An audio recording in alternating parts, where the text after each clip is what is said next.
G'day guys, how yous all doing? Jim from Red Trucks. Now I haven't done a video from home for a few weeks due to ongoing construction work right outside my front door. But today it's raining, so the construction guys cannot work in it, and I also cannot work because I'm a gardener. So I'm just sitting at home and I thought, why not do some videos while I've got the chance, while it's quiet. Normally I come home and it's just jackhammers for hours and hours and I just cannot hear myself think. So let's do some videos, eh? Alrighty, I went to a flea market last Sunday. Didn't do a video of it because the conditions were really not conducive to videoing. It was really windy and stuff flying everywhere. But I did buy a few items, which I'll show you in a sec. But before that, we're going to get back into World's Worst Cars. Ha! And we were up to the Amphicar. I actually started doing this video a few minutes ago, and the camera cut out, so I lost my page. Here it is. Okay, the Amphicar, which actually went into production in Germany. There's a sales brochure. I think it's written in German, so I won't pronounce that.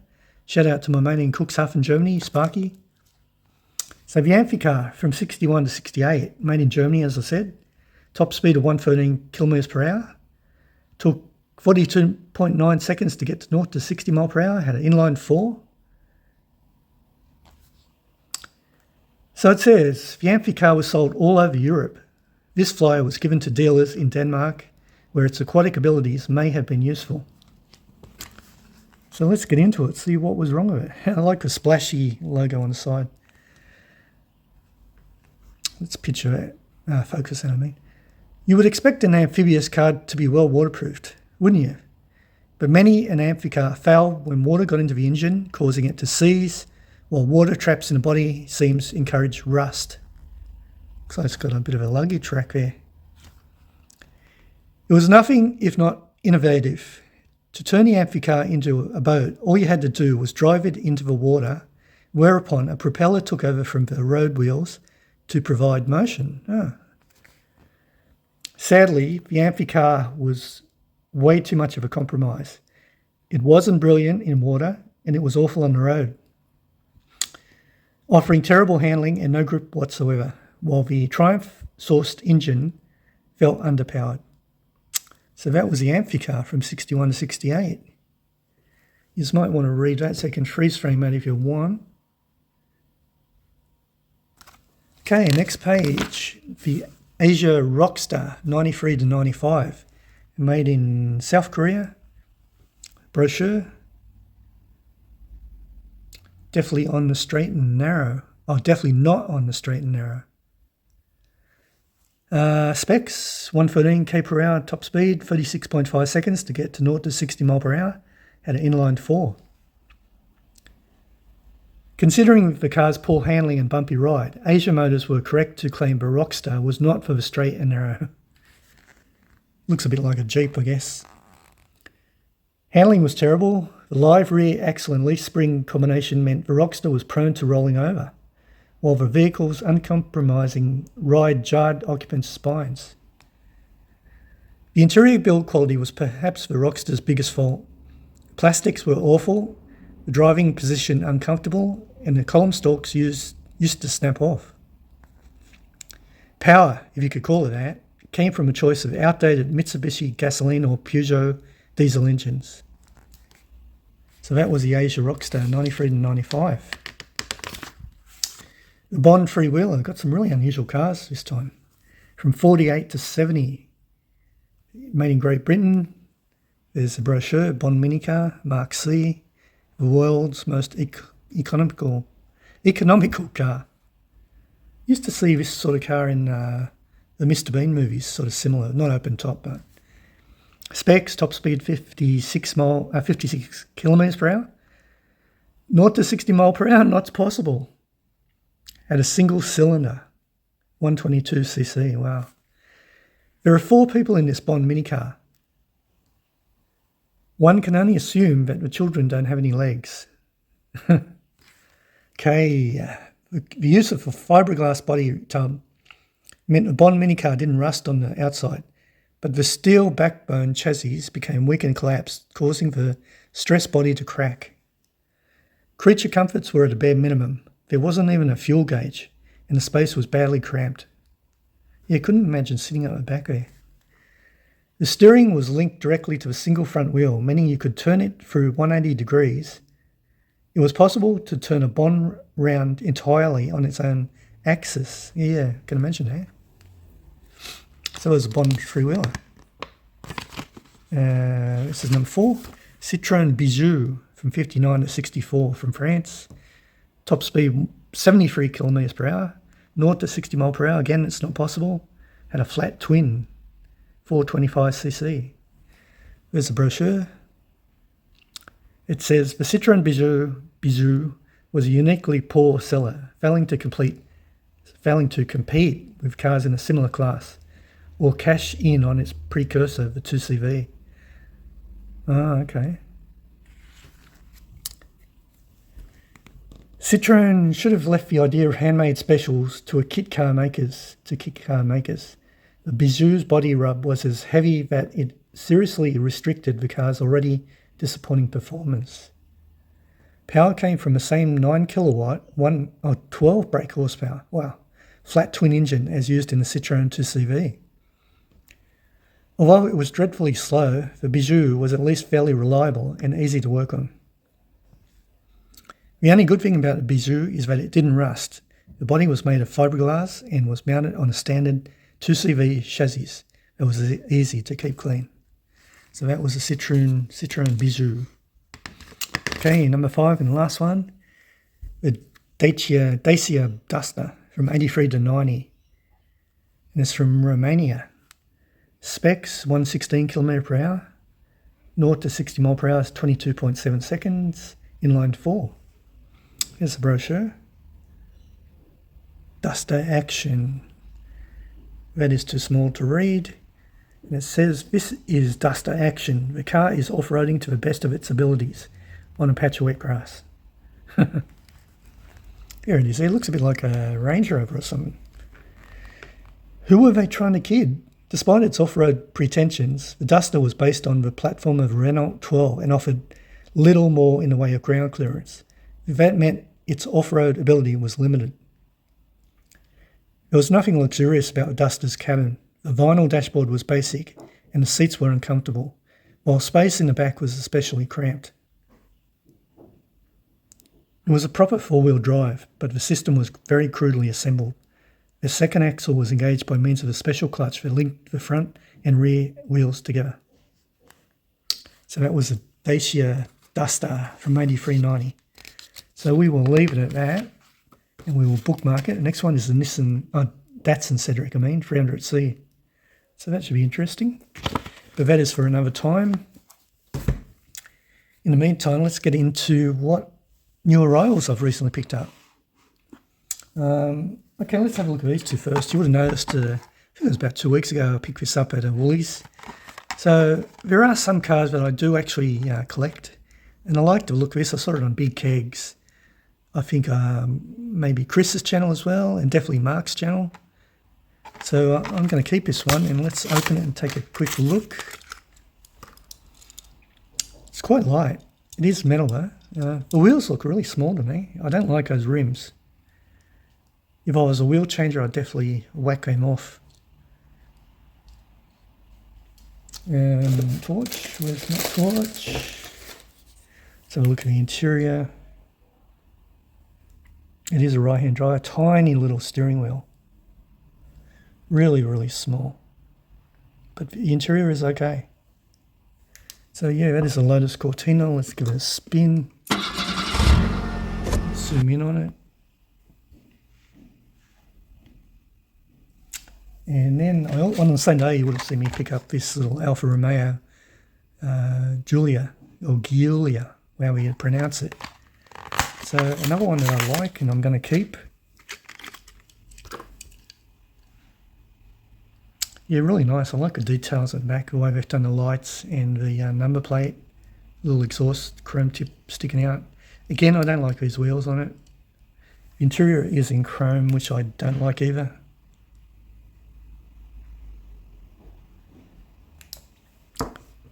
Needs a bit of detailing on the front lights. But yeah, nicely done.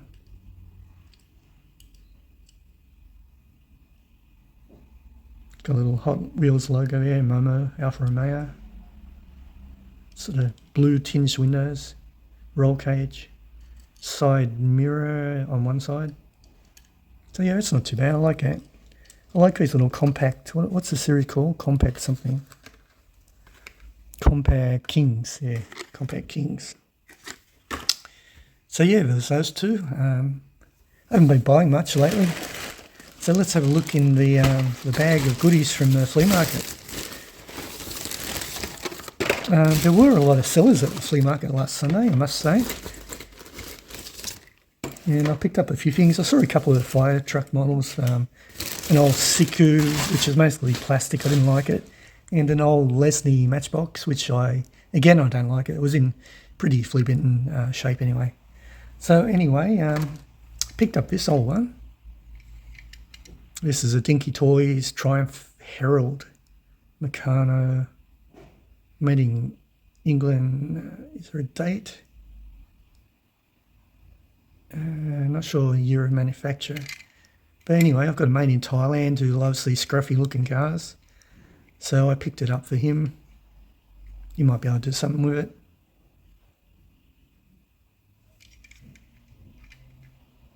I don't think any opens. Let's check the interior out, if there's any. No, there's no interior in there. The windows need a good clean. Not even a steering wheel? No. Must have been the era when Dinky didn't put interiors, but the wheels are all pretty straight, number 189. So let's take those two off. Put it there. I like the colour scheme, blue and white. Also from the same seller, he was selling these for $5 each, but he did a deal, so I got two for $7. I also picked this one up, Corgi short wheelbase Land Rover. This one's in better condition, actually. I'm just looking for any flea bites. There's one there, but overall it's not too bad. Check the interior. Why have you started flashing? Okay, so it's a right-hand drive, it's good.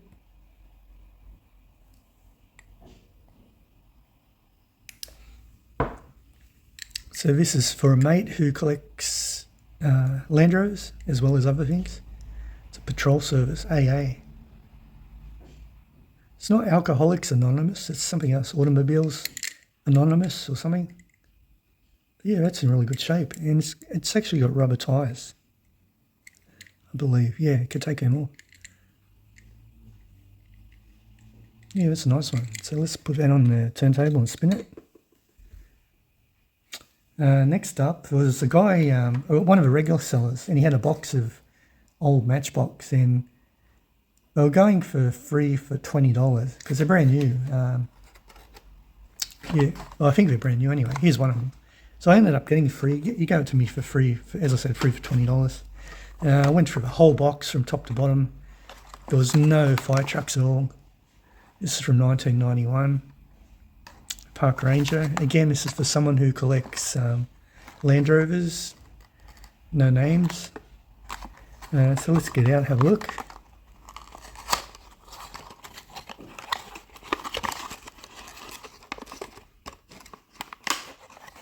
Just go back a bit. Just trying to grab that cardboard insert. Here it is. Okay, it should just roll out. There it is. So yeah, it says 87 on it.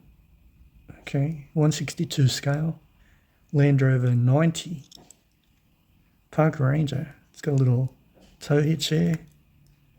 Not much detail at the back. Nothing opens. I don't think that...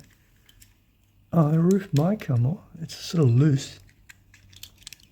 I won't force it too much in case I break it. It's got a bull bar on the front. Let's check out the interior. Steering wheel on the right hand side. It's got two bench seats facing each other in the back.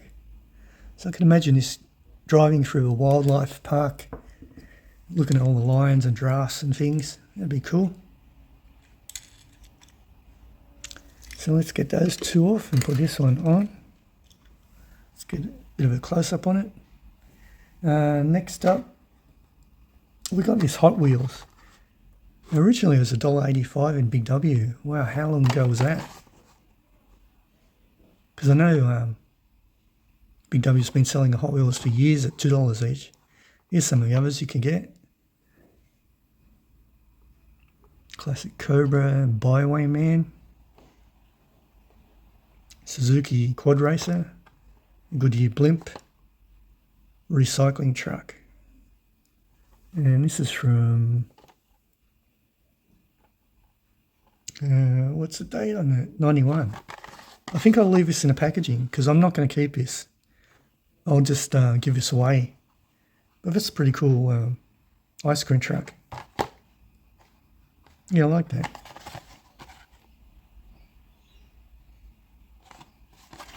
Yeah, eventually I'll get to 1,000 subs and I'll do a big giveaway. So I'm sort of starting to, well, not starting, I have been building up a bit of a giveaway kitty.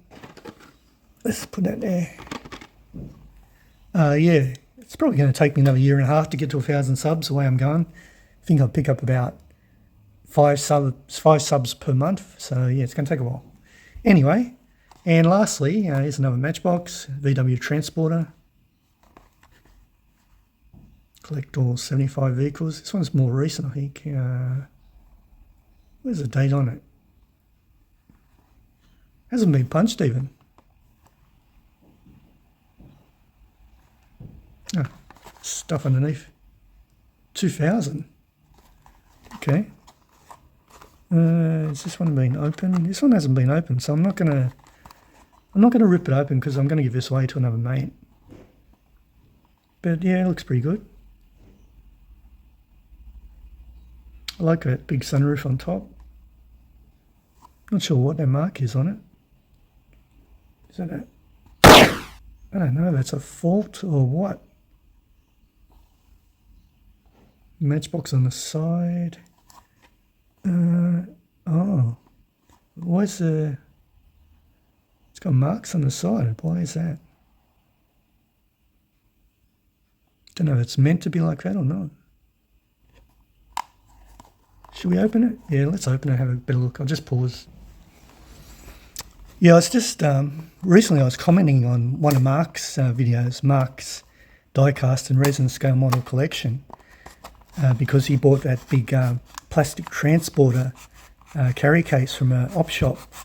And I was saying to him, sometimes I buy stuff and I get it home and I find faults on it. That I didn't see it at the time of purchase, which is a little bit annoying. So it's possibly what's happened again with this. So it looks like there's some faults in the bodywork or the decal or the paintwork. I don't know. So anyway, let's take it out and have a better look at it.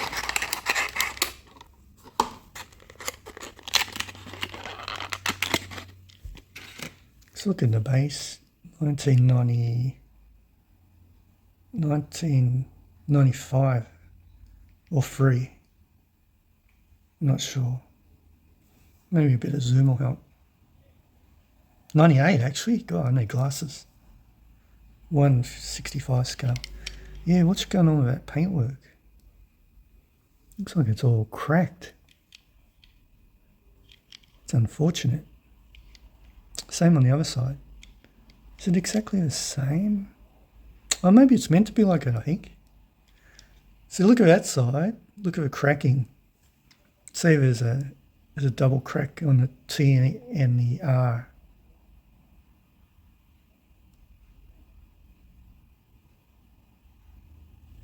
And then, sorry, I just got a phone call.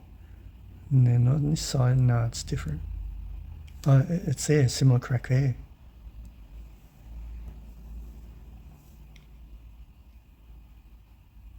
And the cracking like that, is that the same as... yeah, I'm actually not sure if it's meant to be like that or not. Sorry, just a bit distracted because I got a phone call from my daughter. Yeah, maybe it's not supposed to be all cracked like that. I don't know, maybe it's a fault. I don't know.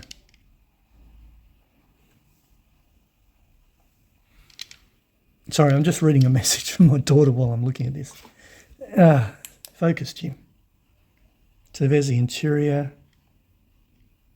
Yeah, but it's not a bad model. Anyway, it's going off to a mate, whether he likes it or not.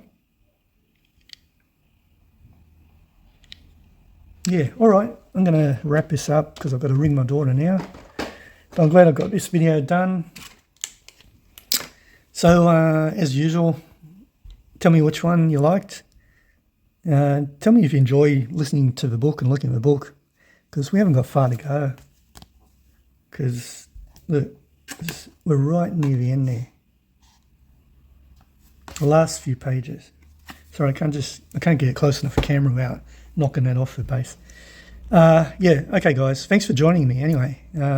Hope you liked it, and I shall see you next time. Bye for now.